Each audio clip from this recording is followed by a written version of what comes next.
where does the name for Llangwstenin come from? So today I'm in a small village. Well, it's basically just a church, just north of Mochra in Conwy County. It's called Llangwstenin.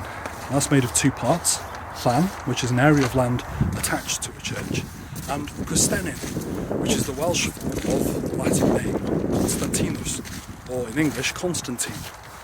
Now this church behind me was built in the 1840s, but it was supposedly built upon the foundation of maybe North Wales's first church, which was built here in 383 by St Ellen of Caernarfon. Now she supposedly married into a Roman family, the Constantine family, and that's what gave its name to the church behind us. So the name Llangwstenin also appears in another famous Welsh place name, and that's the name for Istanbul.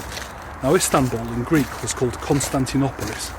Constantine, the name of an emperor, and polis, meaning a city.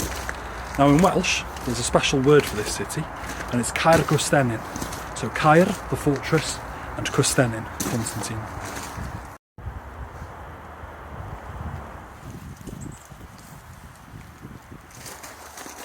Anyway, diolch.